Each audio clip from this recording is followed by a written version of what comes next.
We have had really few busy weeks on the crime beat, and I was in the UK for the Thomas Bomber Kavanagh sentencing.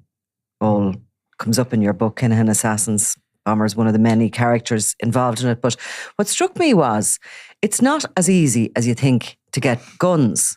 You know what I mean? We sort of believe that these guys can put their hand on a gun in a day or whatever. It's actually not that easy. And then I wondered, how easy is it to get a good hitman? Because obviously, you know, your book about sort of really what has gone on here in this city with the Kinahan Hutch feud, with all the murders that have been tied up in it, shows this kind of chaotic bunch of characters and also real professionals. So, but they're a finite number, I like to think. Yeah, I think I spoke to John O'Driscoll last November, and he sadly passed away there in recent weeks. But he was saying that there's only so many people that will actually go out and kill, you know, and that was the initial response. The Gardaí obviously weren't ready for the Regency Hotel, but it was the initial response was to preserve life. But as in the early stages of this book, you see those kind of professional hitmen, and as the Gardaí get the upper hand and they're taken out, it really dwindles down to idiots a lot of the time, and guys who had no experience of it, guys who were, you know, Mark Capper, for example, was someone in Finglas who was a low-level criminal and was nearly being bullied into trying to kill Patsy Hutch, and eventually pulled out of the plot. But yeah, I think that really shows in the book that they, as time went on, they struggled to get. And some of them, I suppose, that are forced into it through debt or whatever, will possibly struggle with their conscience afterwards. You know, we often hear of these people who really do struggle with their mental health after they do a thing. You know, I think a prime example of that are two characters in the book. One is Michael Carroll, who was heavily involved in petty crime all his life, moved into the drug trade, selling prescription pills, selling drugs in street corners. And we interviewed a former detective sergeant who had investigated Carroll over the years, and he couldn't believe it that Carroll got caught up in this feud where the Kinahan organisation turned to Michael Carroll to try and kill John Hutch and another Hutch relative on two occasions, and it showed you how. At what point was that? Now that was the first year, 2016, yeah, so was it? In September 2016, right? In which the Kinahans turned to Michael Carroll. He was someone who the guards had apprehended on previous occasions. He was doing street robberies, he was doing shop robberies, but when we spoke to a former detective, he told how even when he was doing the robberies, he didn't threaten people, he didn't use serious violence, but here he was being caught up in the middle of this feud, and his job was to go and kill John Hutch. But on that day, he tried to kill John Hutch. He was armed with two handguns. He went to John Hutch's property and he opened fire over a wall, shooting indiscriminately when other members of the Hutch family were in that house, including John Hutch's two daughters and a child as well. So that he became the focus of the Garda investigation after that. But it was a litany of errors that he left behind. But then just a number of months later, in 2017, the Kinahans turned to him again to try and kill another Hutch relative. On that occasion, he knocks this guy over, Edward Staunton. He then manages to escape, but Carroll goes after him. And when Staunton is lying on the ground, surrounded by people, Carroll says, "Is that the guy who was hit by the car?" Once they say yes, he opens fire. So it shows you how reckless, but he was determined then, even though he didn't have a pedigree of serious violence. So he was determined to actually succeed for them? Yeah, and on the basis of him committing those acts was because he owed a debt to the criminal gang in South Dublin. So that's why he was recruited and brought in, because he was under pressure himself financially. And even in his court case, he got one of the strongest sentences. Even in his court case, his family says how he has their hearts broken because of his addiction, which ultimately led him into this serious crime. Yeah. So now, let's go back to the beginning, 2016. The attack is meant for Daniel Kinahan. He dodges the bullets. David Byrne is killed. And what happens is the coming together, I suppose, Byrne being related to Thomas Bomber Kavanagh, who's the UK wing, shall we say, the Kinahan organisation. His brother is Liam Byrne, who's the Dublin leader of it. And the coming together of those having lost on a personal level as well as a sort of a soldier. They are losing a brother, a brother-in-law. And Daniel Kinahan, who has, you know, been like he's been attacked a few times already before he escapes the Regency. He's a reason to need to kind of sort of stamp down and show his power, and that, you know, nobody should come from again. But it sort of is this sort of totally imperfect storm that comes at Dublin City at that time. So those first hits, the first being Eddie Hutch and Days After the Regency, they're the professionals you're talking about, are they? They're the ones that they have on the ground here. Yeah, professionals and close associates of the gang, and probably before that we come into the kind of creation of the subcells. This was the initial response, and it was obviously a very bloody one.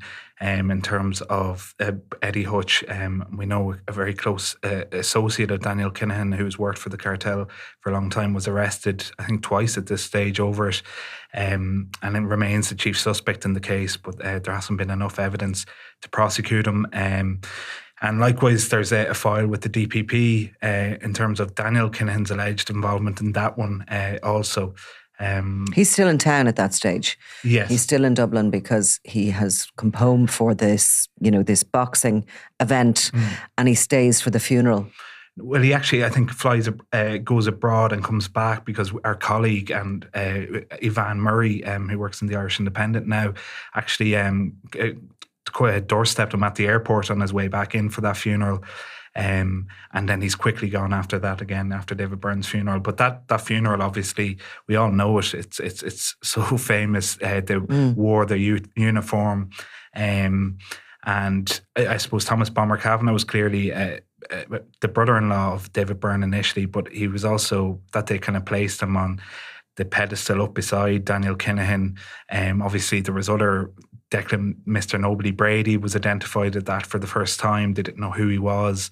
And all those, it was just this... a show of power, wasn't it? Yeah. It's like a mafia funeral. So what are the kind of the aspects of that first hit, Eddie Hutch? And who's second? Who comes second? Well, after Eddie Hutch, it's Noel Duggan. Noel Duggan. With the monk's friend. Two hits that are carried out. They're in, they're out. I thought with the Eddie Hutch one, that time, I remember just that time because it was all happening so close to here where we are now. How could they have got in and out, you know, in a city that was supposed to have been, you know, locked down by the police, by security? Clearly, you know, there was a huge fear that they were going to hit back and hit back quickly. So how did that team, and is it just a mark of the professionalism? I think that murder did show how intent the Kinahan organisation was to target members of the Hutch family. That's what made it personal. Even though David Byrne had been killed just a few days earlier, they then made it personal, and they had the audacity, they had the willingness to go into the North Inner City, which was swamped not just with detectives from Store Street or Mountjoy. Members of the emergency response unit were on hand trying to stop this and to quell the violence, and yet here they were, having the brazen nature to go in here and shoot Eddie Hutch at his home. So it showed how relentless they were, and clearly that was a professional hit that was put together to go right at the heart of the Hutch family, in the heart of their community.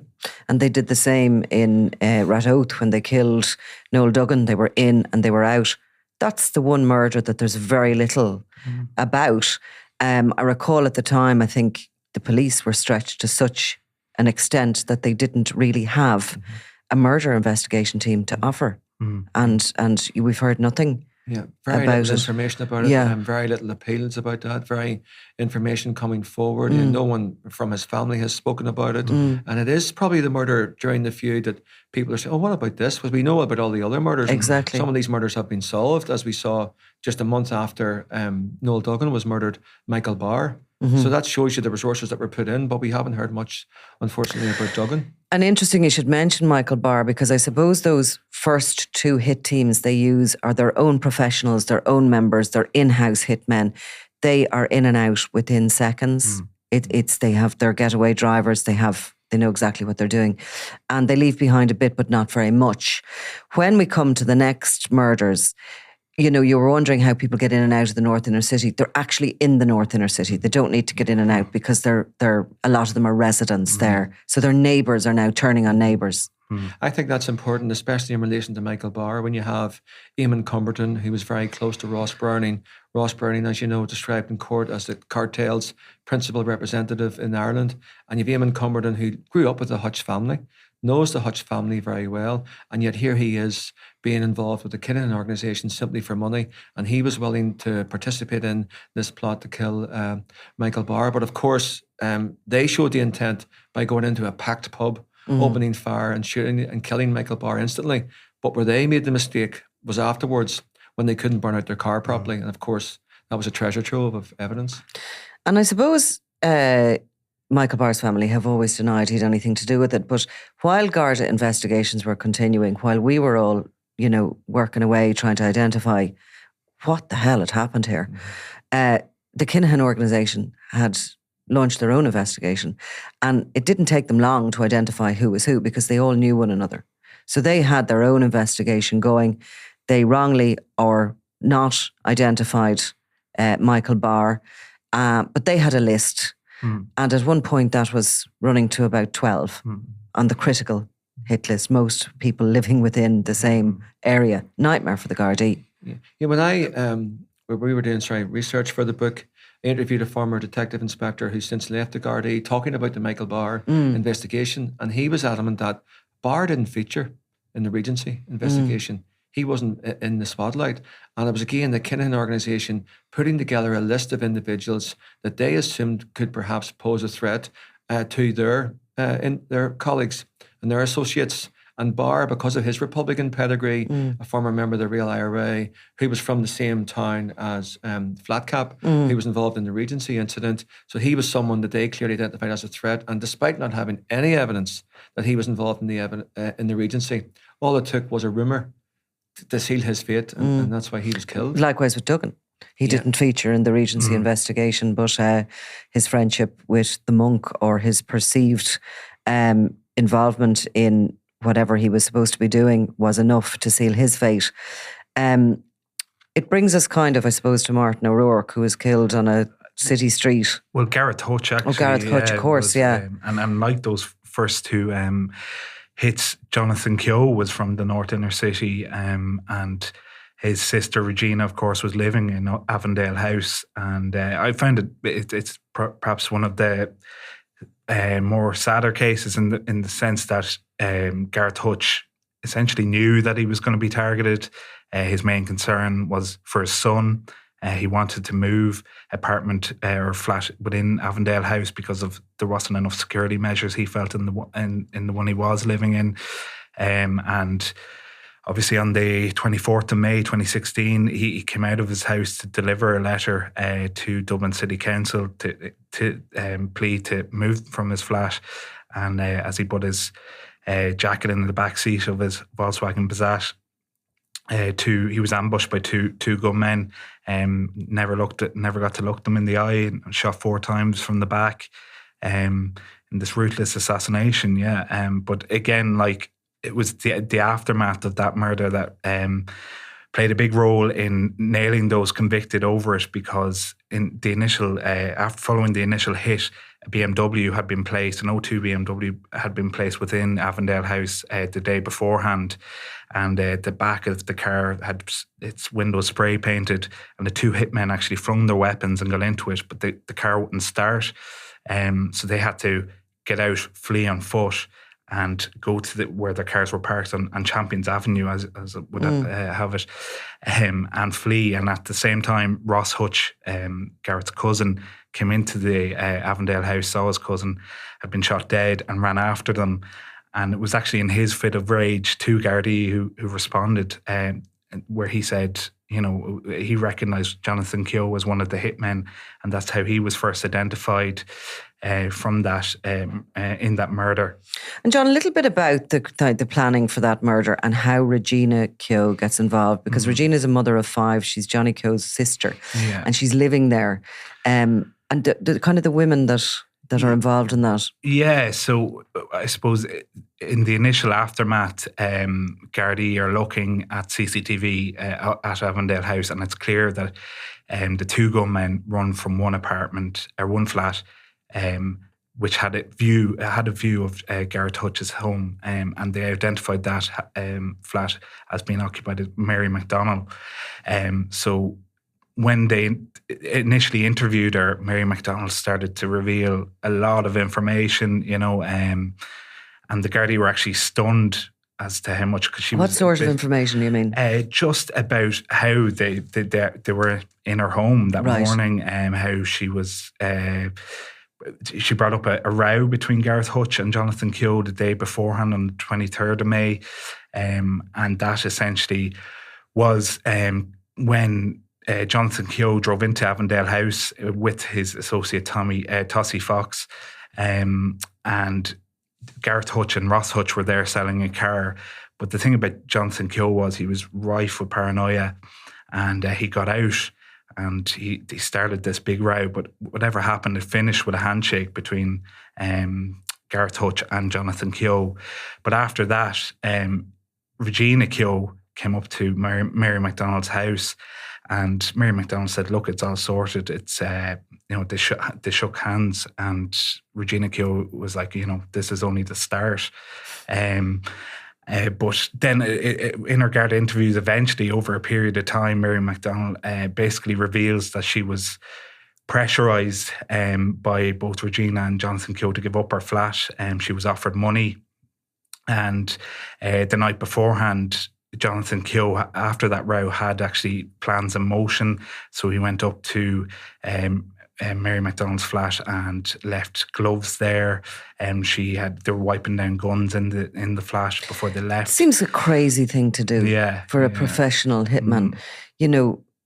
To use somebody that they don't have a full trust in to that extent. In terms of Jonathan, yeah, he was.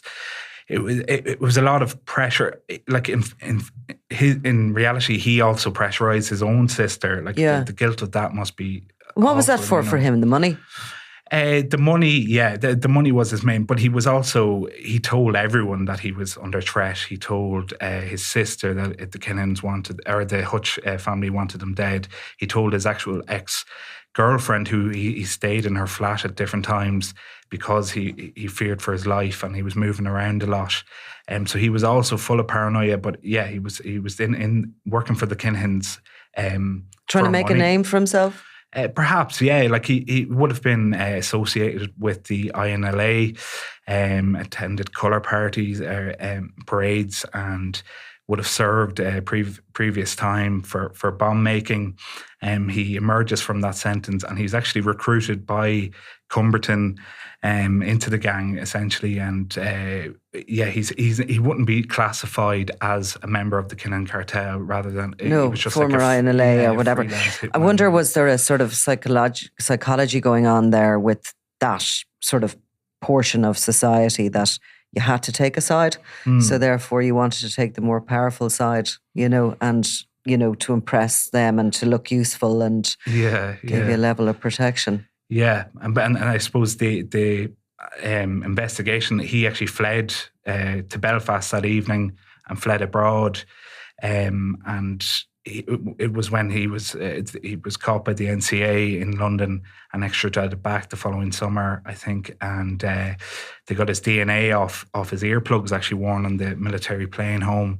And they matched the items, a balaclava and some other items in that BMW that choked at the scene.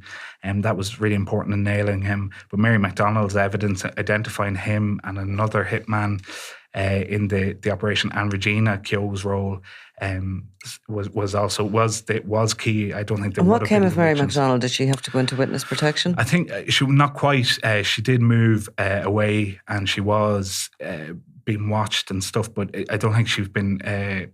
She wasn't accepted into witness protection. Right. It's quite complex. And I don't. Probably best not to speak more about it because. She's certainly not still living there anyway. Yeah.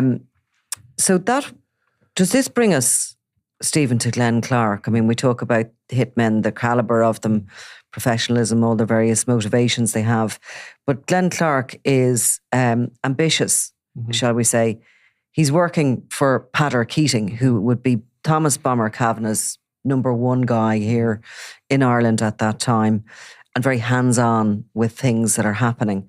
But Glenn Clark is a young guy, and tell me about him. Yeah, well, you're just talking there about Jonathan Keogh and the reckless nature of his involvement in this murder and how he turned on his own community from the North Inner City simply for money. And Glenn Clark is someone who, just like Keogh, who the Kinahans turned to in this feud, but Glenn Clark is on a different level. He was out in West Dublin. He had been heavily associated with Patrick Keating, who was a senior figure within the Kinahan crime group. And in the book there, we have a photograph of Patrick Keating with Liam Byrne, Daniel Kinahan and Sean McGovern at the boxing event in 3 Arena in 2014. So it showed you his significance. So Keating's role was to recruit individuals for the feud with the Hutch gang. And when they recruit Glenn Clark, he already has an experience of a gangland murder under his belt. In 2013, he's suspected of killing an innocent man, Dean Johnson, when they were trying to target one of their enemies. And yet, despite that incident happening when a young innocent man loses his life, they turned to Clark again in 2014. And again, for a second time, it's unprecedented, where you have Glenn Clark being the chief suspect in the murder of Martin O'Rourke, a young man with a family, with kids, had his problems with drug addiction, was planning to get his life back on track. The Kinahans sent him into a densely populated area like the Sheriff Street.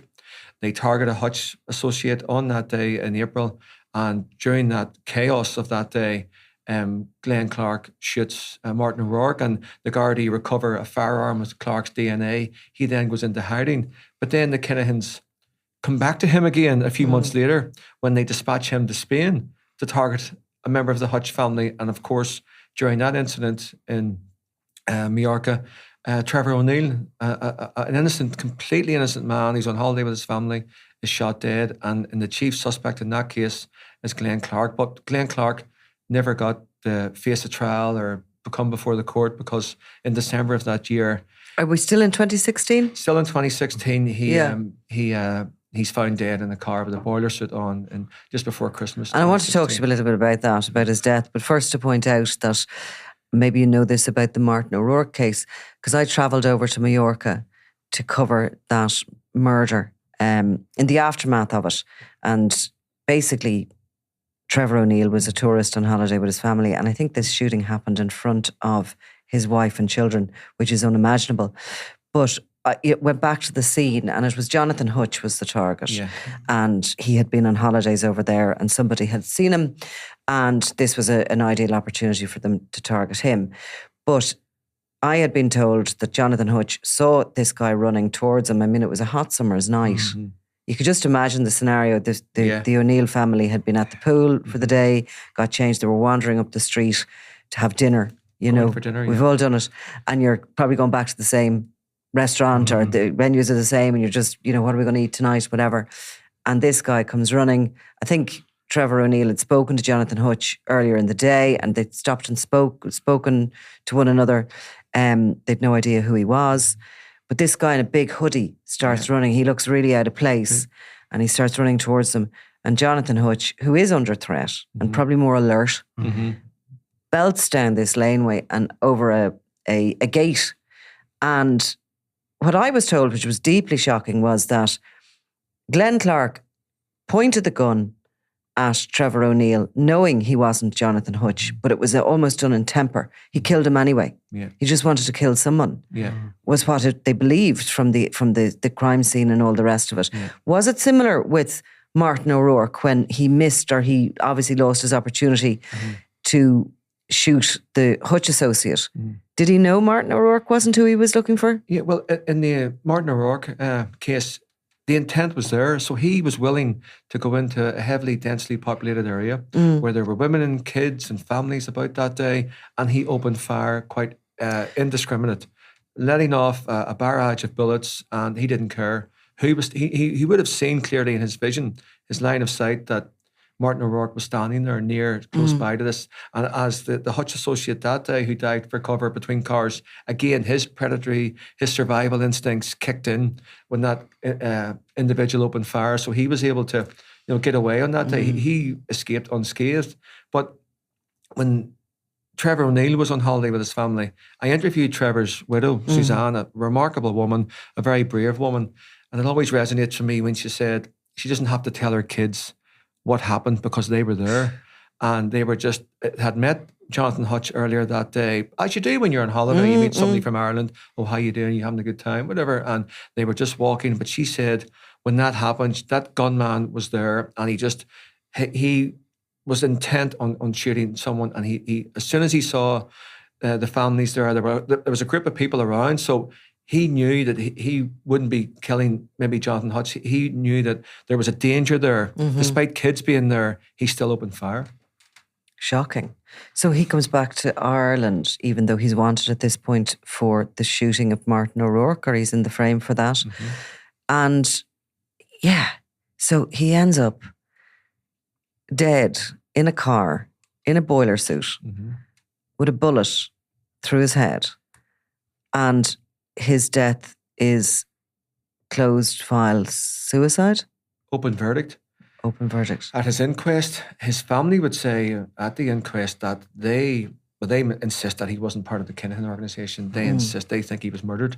But when you look at that case, it is surrounded in mystery. That there's no doubt about that. But the suspicion is that he was there preparing a weapon. He was dressed in a boiler suit. He was checking the weapon, and perhaps he killed himself by accident. So again, despite what he was involved in the past, he would never stand trial for any of those offences because he was found dead by himself, in that car park, very lonely area in Kildare. And was there any possibility he was shot by somebody? It was missed? It's clearly possible because you're dealing with an organisation that Glenn Clark would have been a disposable asset. Yes. He, like many of the other contract killers, was expendable too. And were they worried at that point that he might have, he's in trouble, this guy at this point?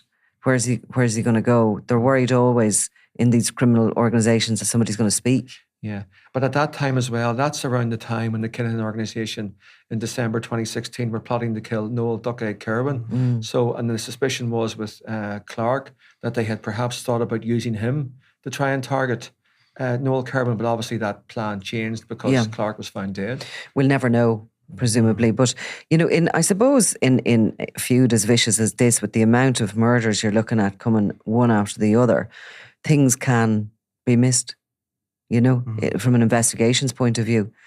It's hard to stretch all the resources, or sometimes, look at your man Palmer in England. Yeah. Like, he was shot, and it took them 8 days to realise that he didn't die of natural causes. It's quite strange, but it does happen, yeah. It does happen, So this brings us really, I suppose, in the background. We have these leading figures. We have Daniel Kinahan out in Dubai directing things, and we have the very, very dangerous Thomas Bomber Kavanagh in the UK directing things too. If you count up the amount of murders that his people, or he might have been sort of, his associates were involved in, you're looking about 6 or 7. He seemed extremely bloodthirsty in his revenge, which, as I said in the beginning, was kind of personal. His brother-in-law was killed, and also professional. But he certainly is very significant in this. So he is about to become undone. Yeah, well, I suppose the Greenogue arms seizure in January 2017 was massive in terms of bringing Bomber onto. He was on the NCA radar, but they've so many organised crime gangs over there. There was a two-page piece of paper found at James Walsh's house, the foot soldier working under Declan Brady. And Greenogue, just to remind people, was where a big, huge weapons stash was discovered after a Garda raid in January 2017. The weapons were sort of believed to be primed and ready to be used in this feud. Yeah. Well, on David Byrne's, ahead of David Byrne's anniversary, they were planning Armageddon. Yeah. And essentially that's uncovered, and subsequent raids in James Walsh's home recovers a two-piece piece of paper, and it has details of freight on it, delivery into Ireland with Far Logistics. And if you remember, Far Logistics was the company they essentially cloned in Greenogue and worked under. But it had an address in Wolverhampton in the UK. And the NCA then were passed this piece of paper and they start conducting surveillance. They identify Bomber's kind of gang working there and importing cocaine and exporting cash, weren't they, back into mainland Europe. But it became quickly clear that Bomber was very hard to target. You know, he never had meetings in his car. He never talked over the phone.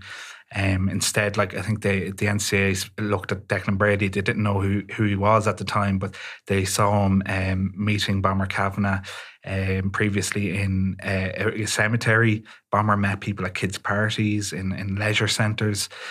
So what you saw was them targeting his associates, and through targeting his associates, they recovered phones and were able to match messages back to Bomber Kavanagh, and that essentially undone his cocaine trafficking into the UK.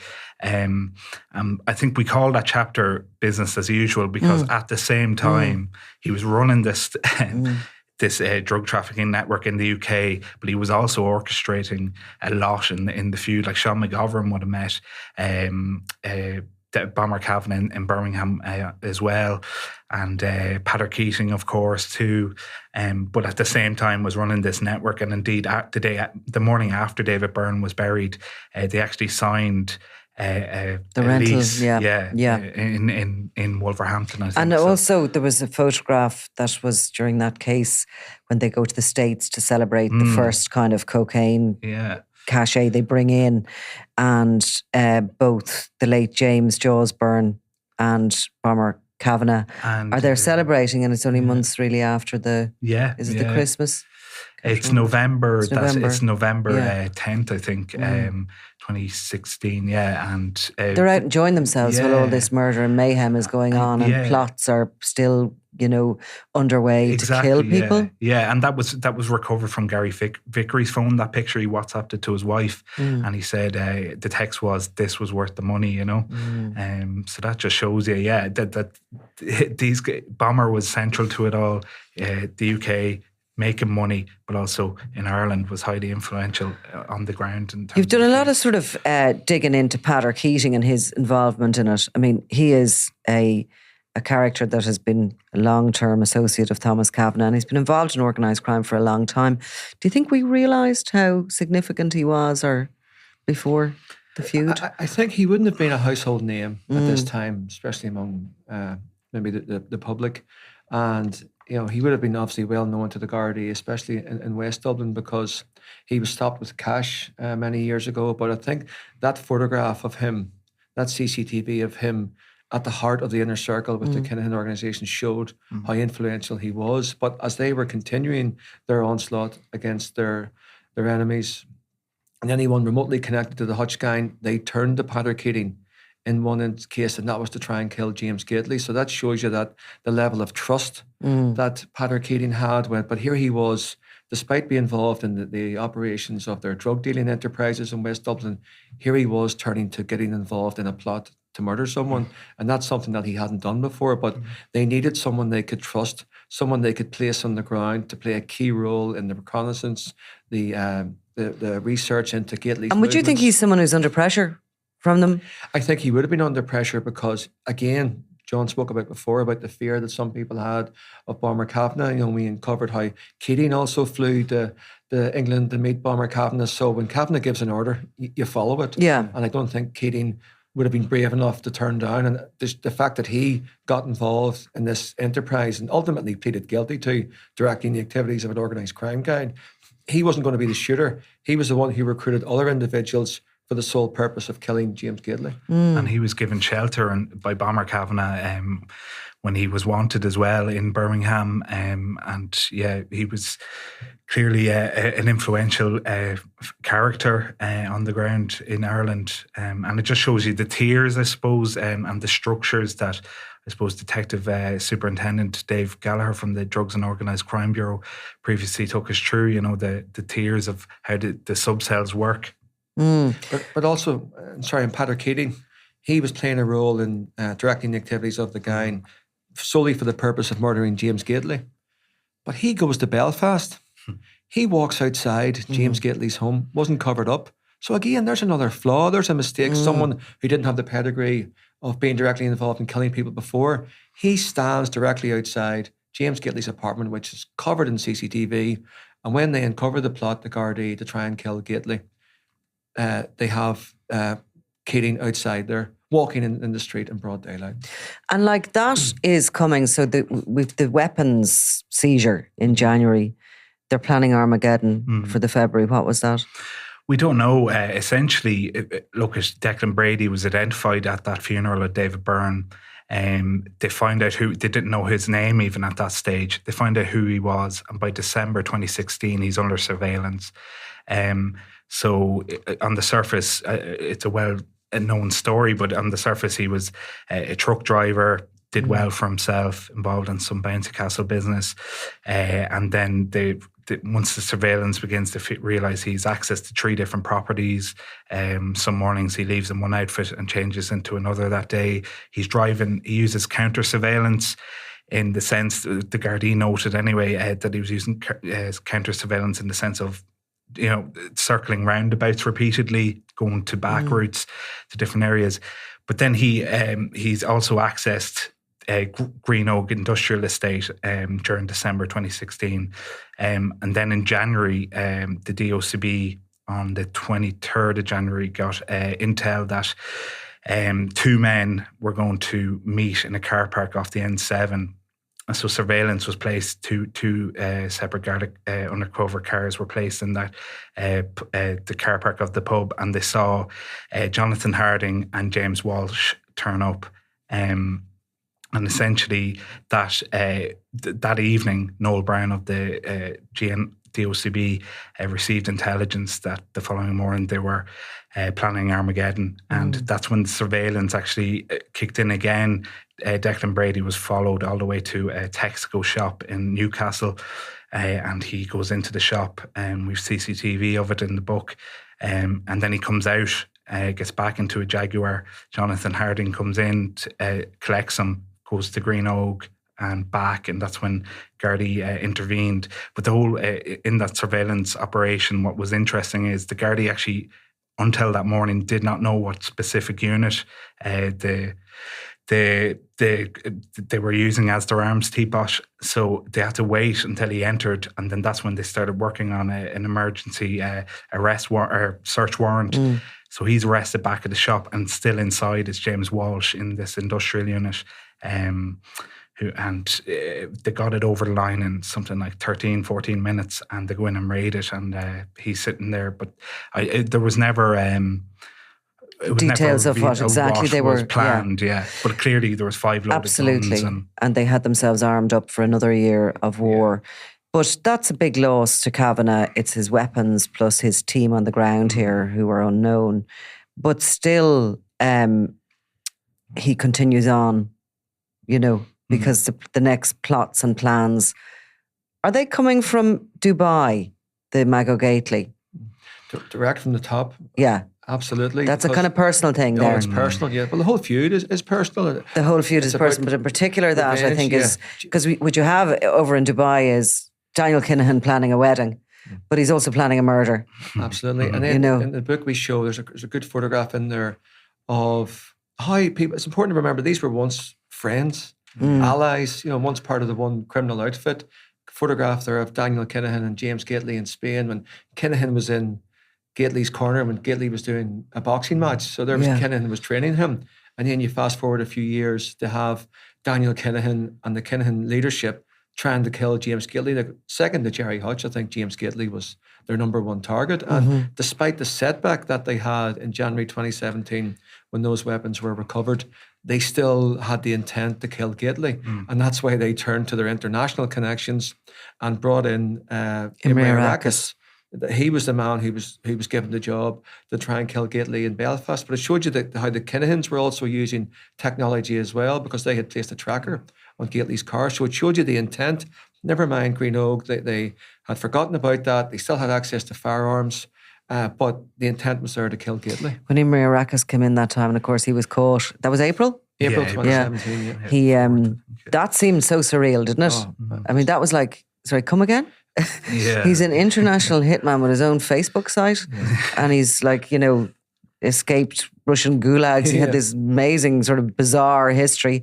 And he was quite extraordinary looking as well. And he'd kind of come into Ireland posing as a fishing enthusiast. And there was the whole story of how he'd been followed and, that international end of it. Yeah. Why he was followed, because of course he was wanted by Lithuanian and Estonian police who had been tracking him and realised he was coming to Ireland a bit too frequently. He'd obviously been in a few times to carry out some reconnaissance, but this was it. So he gets caught, which was being sort of plugged as a big embarrassment to the Kinahans. It was, of course, because again, they turned to someone who was associated with their organisation when they were based in Spain. But Arrakis comes in, and in the book we talked to one of the undercover members who's since retired that day, and he speaks about how it was like real time, where they get a call in the afternoon from the Estonian authorities, listen, this guy's coming to Ireland, you need to keep an eye on him and watch him. So the Garda surveillance team are dispatched to Dublin Airport. They quickly Google who this guy is, God, and they knew what they were dealing with, and because they didn't even have a photograph of him at that time because it was so fast, they had to get to Dublin Airport, and they watch him come in like a backpacker. He lifts his backpack, but they follow him. But where does he go as soon as he gets here? He goes to the North Inner City. The Garda have a team there as well, and he's outside the home of Patsy Hutch. Why is a tourist coming here for fishing, going to the North Inner City? And then the case unravels again when he's picked up by a Kinahan associate, Stephen Fowler. He's brought back to West Dublin. The guards keep an eye on him over the night, and they know what they're dealing with by this stage. They know that there's a serious threat to someone's life. They didn't know who it was until the ERU went into that apartment or that house and saw Arrakis there and recovered a note detailing the plan to kill Gately in Belfast, but also, more importantly, the thread of messages on his phone, his encrypted phone, which is clearly coming from someone else remotely, giving him specific instructions on what they had done, how they had placed a tracker. This is what he looks like. If you go to Google, you check this photograph, it's the 8th one in from the right, and that's who James Gately is. But I interviewed Arrakis just before Christmas, and he's even though he pleaded guilty to this offence, a conspiracy to kill Gately, he's since denied it. He said that he was here for acting purposes, for fishing, and he knew Gately. Acting purposes? Acting. It was part of an act that he was engaged in. He didn't elaborate, but when he came here, and he didn't need to look at what Gately was like because he met him in Spain, but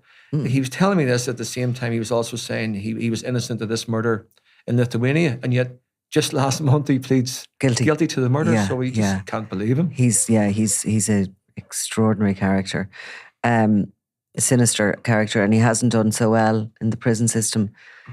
And he talks about that as well. He says the Kinahans looked after him when he was in prison, and he even bizarrely said that if Daniel Kinahan was arrested, he would come back to Ireland to speak on his behalf. So right. There's a sense of delusion there. Yeah, he's all over the place, really, isn't health he? issues as well, yeah. It should be petering out at this stage, but they have another go at Mago Gately, and he is shot this time by Caelan Smith, a kind of one of these young guys who... I suppose the next generation, that was around the time when we saw the emergence of the so-called Gucci gang in Finglas and so on. But Caelan Smith was a strange character, someone that I think we've done well. We've brought new stuff to him here in the book, where he was an All-Ireland champion at the age of 12 from Coolock in North Dublin, but then moved out to Meath and Drogheda. But by the time of 18, his attention is anywhere but the ring. He's carrying a picture in his wallet of Eamon the Don Dunn, bizarrely. And then at the age of 20, he gets his first conviction. Has he any connection with I never was able to uncover it, but he was stopped with a picture of Eamon the Don Dunn in hero kind of thing. And that's all you could read into it, really. But you then you get to the age of 20, he gets his first conviction, but he starts spreading his kind of tentacles everywhere. So he's linked to a guy in Drogheda. Then he's also in North Dublin working with this burglary gang, and he's suspected of kind of fishing car keys through letterboxes and stealing high-end cars. And then he makes that association with the Gucci gang, and that is the association they believe brought him into the Kinahan cartels. So he's not lured in?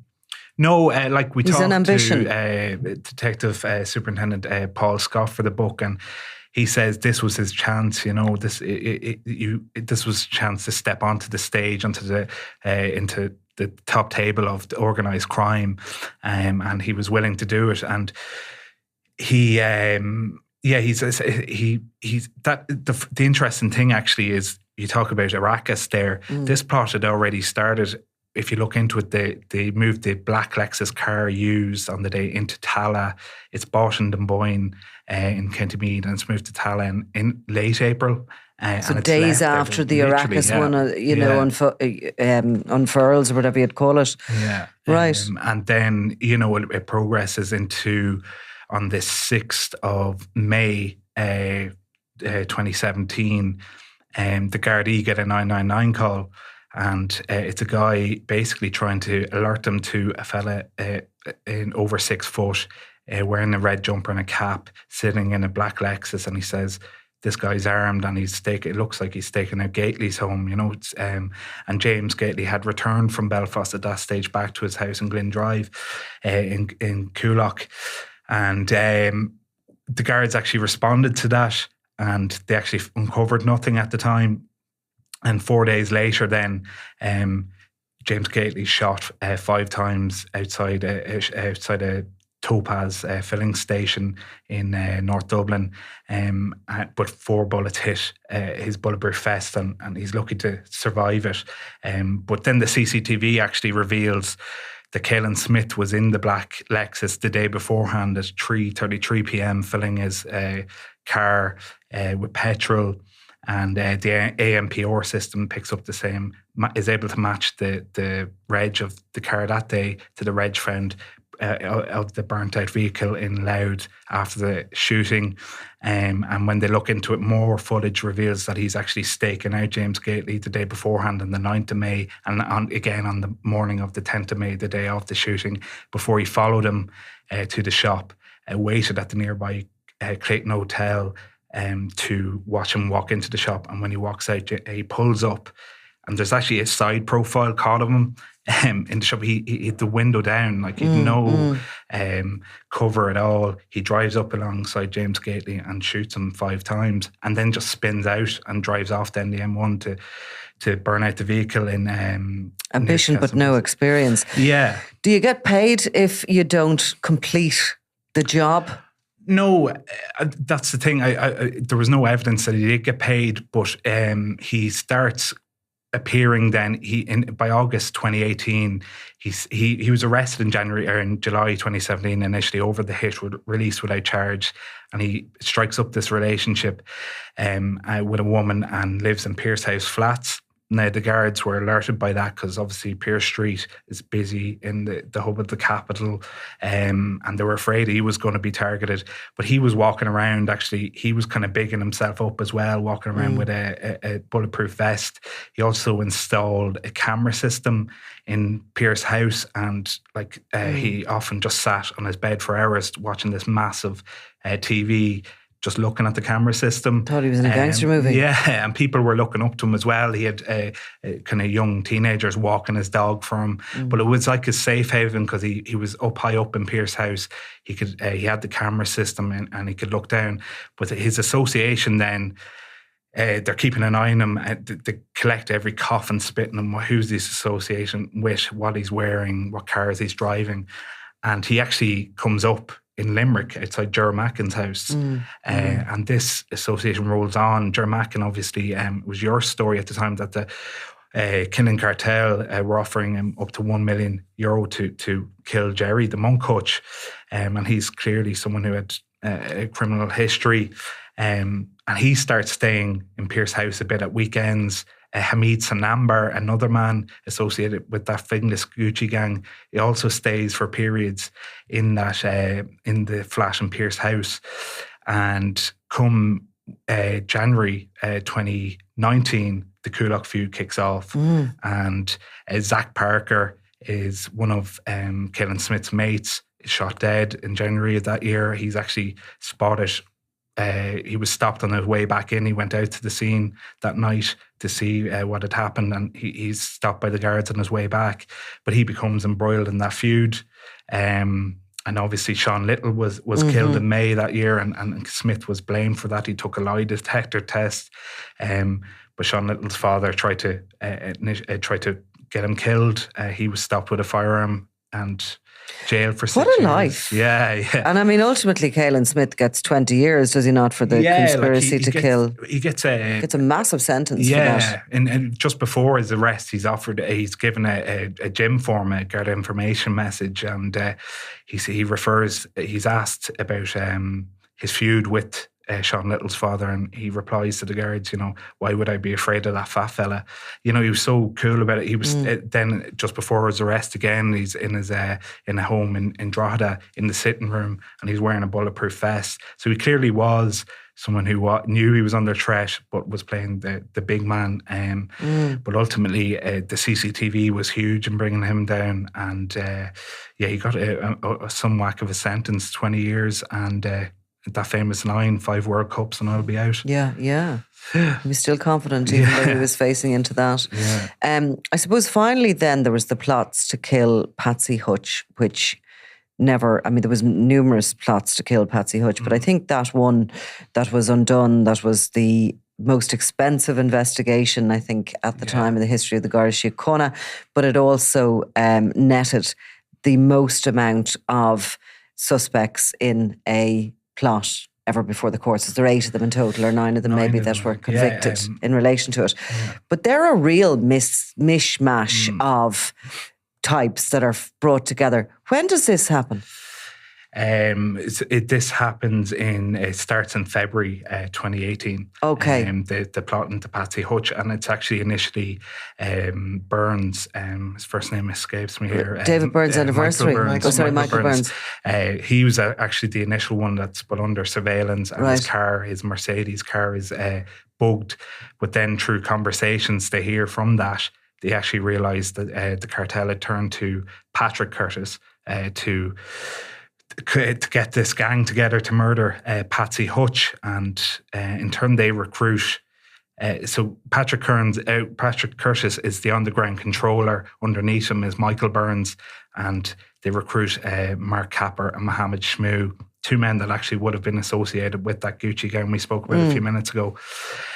And they have very open meetings in this Costa Coffee and Omni Shopping Centre in Santry. And by the end of that month, Michael Burns drives Mohammed Shmoo and Mark Capper around the north inner city to talk them through the plot. And it's clear from early on that Mark Capper is not going to do this. He's questioning everything. Was Capper the one that was supposed to have the low IQ? Very low IQ, Except he seems to realise that this isn't really very well planned. And that's something you get an insight into the wiretaps. Essentially, the plot was the hit team was to sit under in the Belmont apartment block, to sit in the underground car park. There was going to be a ruse to bring Patsy Hutch out of his home, and that was to target Patsy Hutch's daughter's car. And she would then in turn ring her father, who's a bit of a hothead and was likely to go up there screaming blue murder. When Mark Capper actually picks a lot of holes in Michael Burns' plot. He's in his head, it's all going swimmingly, and it will work out the way it's going. But it's like at one stage, Burns actually turns from him and said, make sure he's toast, and shoot him in one to the back of the head or 2 to the back of the head. And the conversations actually still it progresses into actually the day of the plot then, or the day before the plot was going to take place. The day of the shooting, and actually Storm Emma hits and actually foils the whole lot. And it's probably the best thing for Mohammed Shmoo. He goes out with a sledgehammer, gets caught looting a Centra, and is actually remanded in custody then. So that was the initial plot. But then by early March, they're back into it again.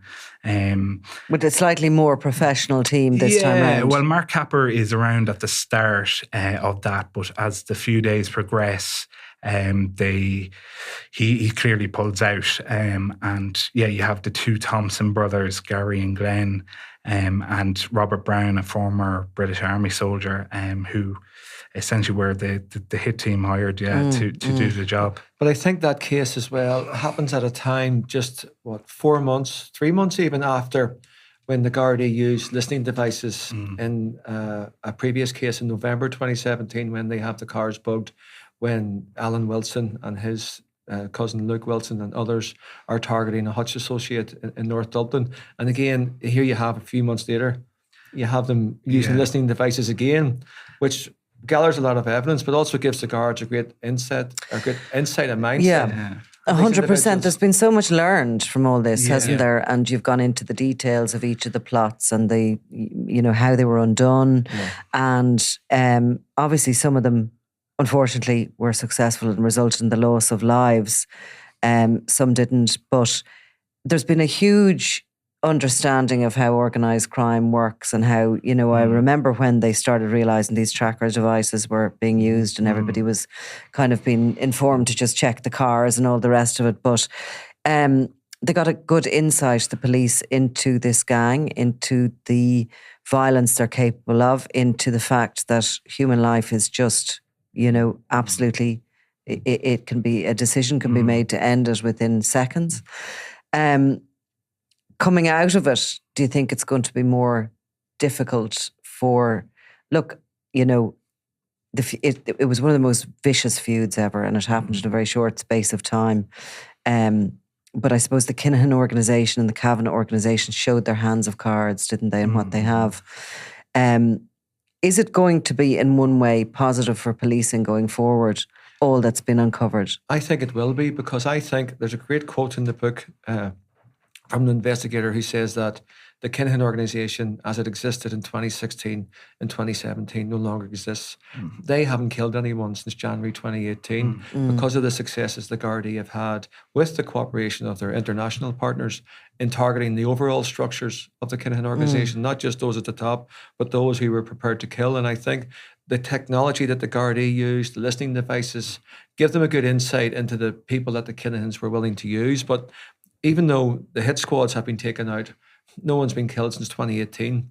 The investigations have continued. And at that time, 2016, 2017, the Kinahans posed the biggest threat to the state. And I think when you have people like the former Assistant Commissioner, John O'Driscoll, who sadly passed away, his legacy would be trying to place liaison officers overseas to realise that if we want to tackle this organisation, we need cooperation from our partners overseas. So I think it's an important legacy that he left behind, but it is continuing. The hit teams have been taken out, but there's always someone waiting in the wings who wants to make the name for themselves and who could maybe, if they're offered some money, to kill someone. But it's great to see, since the hit teams were taken out, the murders have dropped dramatically. And I suppose Drew Harris spoke about last year the embarrassment at the World Policing Summit, the embarrassment of how big and powerful the Kinahan cartel had got.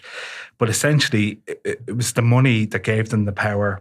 We heard about in the wiretaps, it gives you some insight into what they were paying for, €10,000 for, expenses in the Patsy Hutch hit.